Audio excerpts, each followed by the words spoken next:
Welcome to Secrets of Stand-Up Comedy. I'm Richard Francis Williams. Uh, Quick update. I think I have 39 episodes, these old episodes, up on the podcast. So you can search for Secrets of Stand-Up Comedy. I changed the name to Richard Francis Williams, despite in my loopy state yesterday saying Dick Williams on here. I was more myself in yesterday's episode because I was feeling silly. You know what I mean?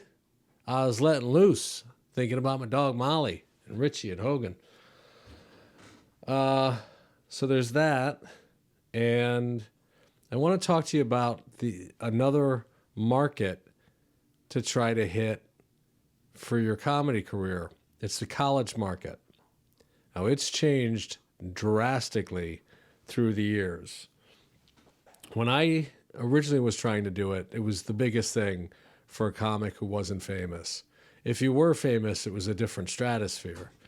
But if you weren't famous, there's something called NACA, or NACA, NACA. It's, I think, the National Association for Campus Arts or Activities.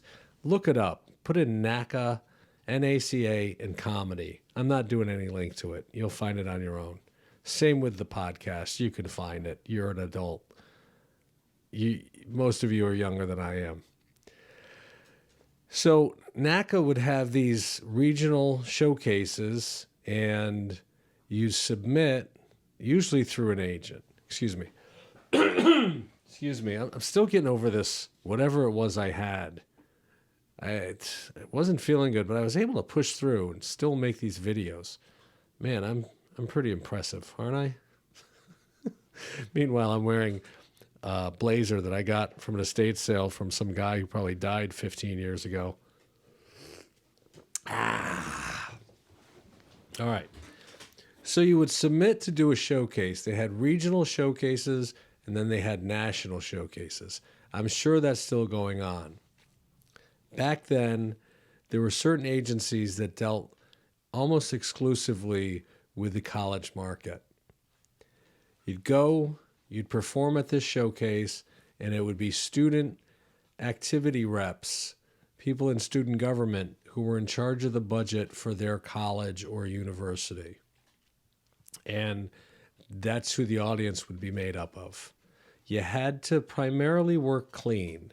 You could get away with a little bit of curse words here and there, but it was much more about the content. You couldn't glorify drug use, for example. So you had to err on the side of being more of a clean comedian. If you did well at one of those regional showcases, or if you hit the jackpot and you did well at a national showcase where there were representatives for the entire U.S., you could make a fortune. On the low end, for one college, the starting rate was around $2,500 for a show. Think about that. If you had 45 minutes to an hour and you get an 8-minute showcase, I don't know how long they were, but if you did that and you killed, if you got a regional showcase, you could do all of the Northeast, say. So Maine, New Hampshire, Vermont, Massachusetts, Connecticut, and New York, maybe New Jersey and Delaware, let's say. All those colleges would work together. They would book you in blocks. So where I went to college was SUNY Potsdam, way up north near Canada. I could get booked there the next day, or maybe even later on in that same day. I could do Clarkson, which is in the same village. Then I can go 10 miles north, do Canton, which was a community state college, and St. Lawrence University. That's 10 grand in 2 days, or maybe 4 days. It was wild. Again, I'm sure it still is like that. There are some changes, which I'll get to. So you do your showcase, and then you'd stand in a booth with your agent, along with the other comics from that agency, and the college reps would come in and they would just book up all your dates. One of my friends, Retta, the joke diva, you can look her up. She was on Parks and Recreation. You know Retta. I remember I think, she did one showcase and got 80 gigs out of it. So what comics would do is they would fly into a town, they would rent a car, and they would just boom, boom, next show, next show, next show. It takes a lot out of you, but you come away with a couple $100,000 or more. I know it's mind blowing, isn't it? If you can get into that circuit, you can really make a lot of money. It's how Carrot Top got really popular. There's a lot of comics who did it. I'm talking about the late 80s, early 90s, and then on through to the early 2000s. That's my frame of reference. But if you became a big name act, like my college, we had Chris Rock perform. Me and my fraternity brothers did security for the event. He probably got $15,000 for the one show. This is before he was Chris Rock, before his special. He was on SNL, so that drives the money up quite a bit. But he wasn't as famous as he is today, obviously. Big name comics and bands. I mean, I'm sure you're familiar with all the bands that have done colleges throughout the years. Fish is one that comes to mind. I'm sure Dave Matthews Band did a lot of them. Probably in the 60s, the Grateful Dead. And I mean, there's a lot of money on these college campuses. I was student government president at SUNY Potsdam and in charge of a budget of $250,000 for the school year. That's a small state college. This was in 1992, 93. Most of it went towards entertainment. I diverted some of the money to start a late night bus to bring students back and forth between the campuses and the downtown bar scene, but that only cost like $10,000. So much money of that was going to entertainers. And comics are relatively cheap.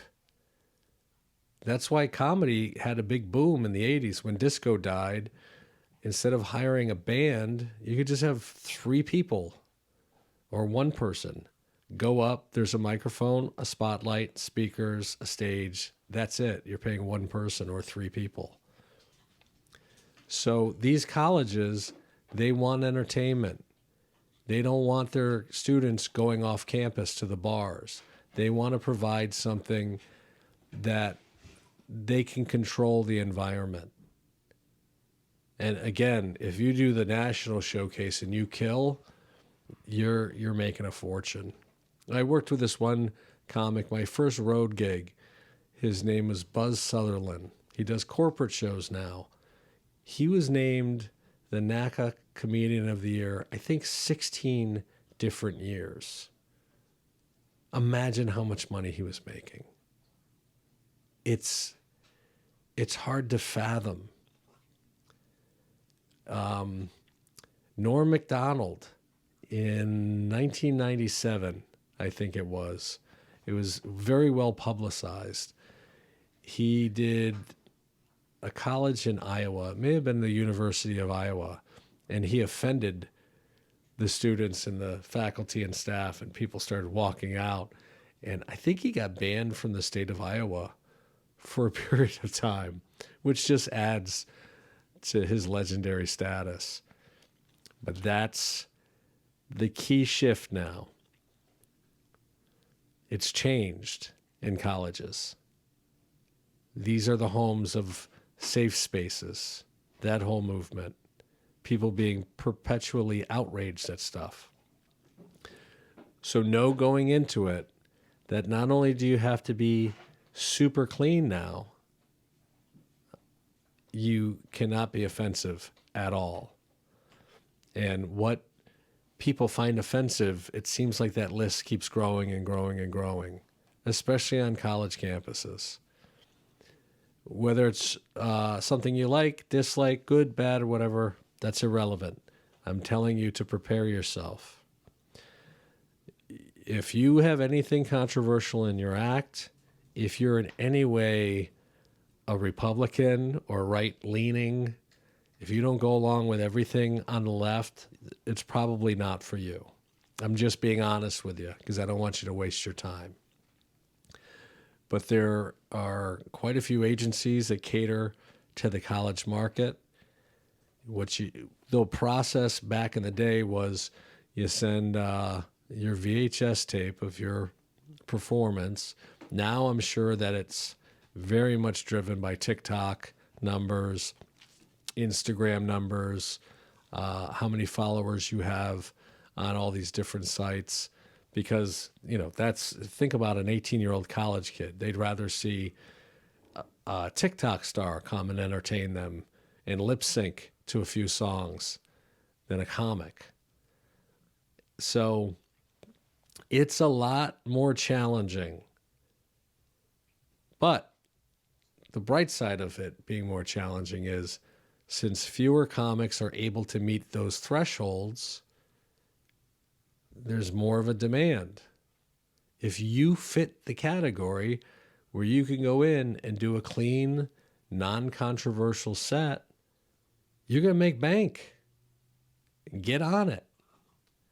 And one second. One of the other things that these agencies do, don't think that you have to have a full headlining set. Sometimes they'll put together packages of comics where it'll be you and 2 or 3 others, maybe 5 comics tops. You go in as the new era of comedy or the best comics you've never heard of.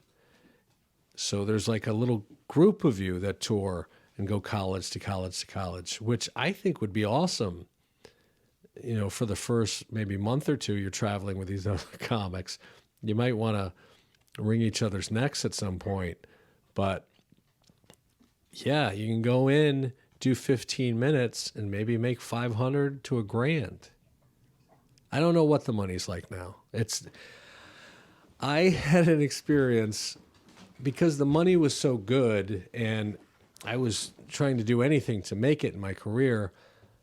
I booked myself at a real low-level NACA regional subset. I think it was just for the SUNY colleges in New York. Those are all the state universities. There's 62 of them last time I checked. And I went just as Clinton. So I had my own booth, and I had VHS tapes for every student that was booking their college. And I just stood there in the booth dressed as Bill Clinton with the silver stuff sprayed in my hair. And then I didn't do the showcase. And I got booked for a college. The second day that I was supposed to be in the booth, I hated doing the Clinton stuff. I didn't feel like that was a real talent, but I wanted to get my foot in the door. It worked in other venues, but I went and got hammered that first night. And I'm wandering around the hotel trying to get into rooms to see where the after party was. And there was a comic, I think it was Vince Morris. I remember in my blackout fugue, him like shaking me and going, "Bro, what are you doing? Go to your room. This is your job. This is a really bad look for you." And I was so embarrassed the next day that I didn't show, I was hungover. So I didn't make it to my booth I was 3 hours late, I think. And then when I went in there, I wasn't even dressed as Clinton. I just went in as myself and I grabbed all my tapes and I left. I still got booked and I went and did this one gig where I basically just walked around campus and handed out flyers for something as Bill Clinton. But it paid like $500 at the time. I think that's what it was. Willie, simmer down. Drinking's not doesn't mix well with me. I don't know.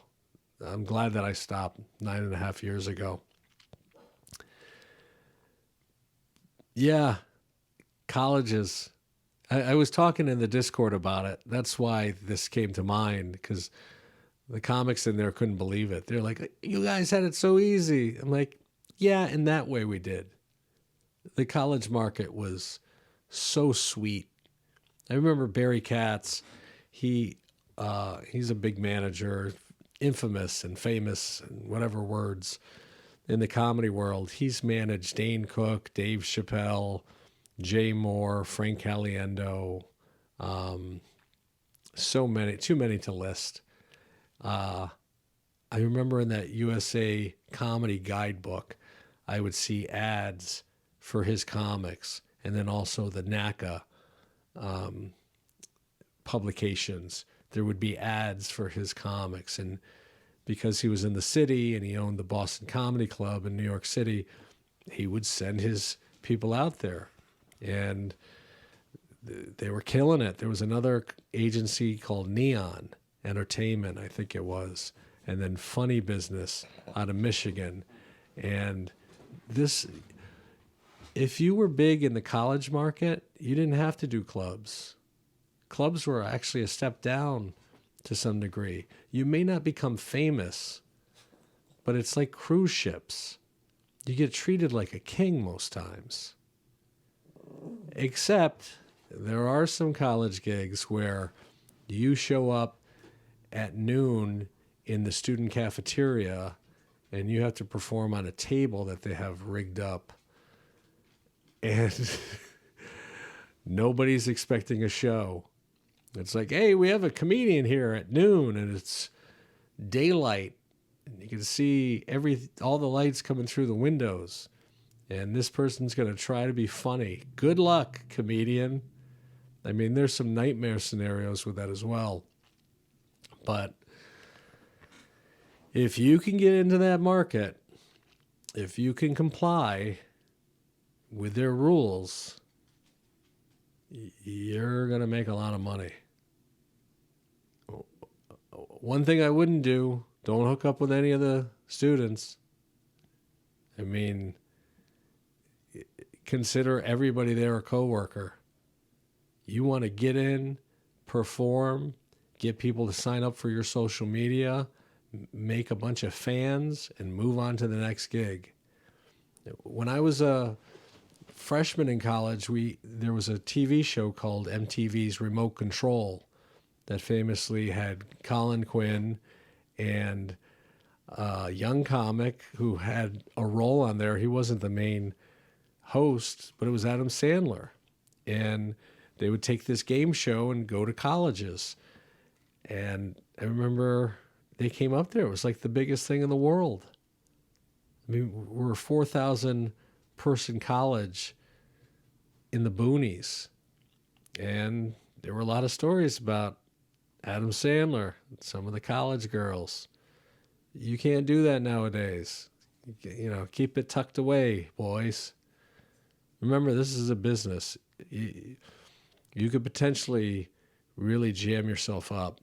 So I would say stay away from whatever temptations you might have. I wouldn't even go out drinking in the town.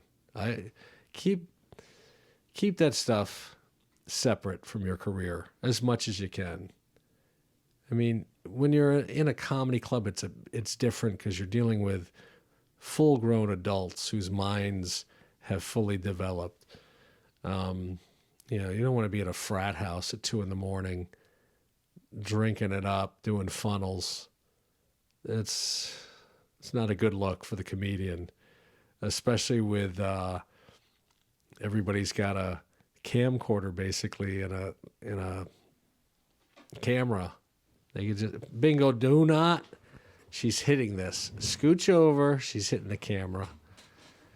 They can videotape you doing stuff. You don't want to be involved in any of that. You don't want to be Snapchat famous at SUNY Buffalo.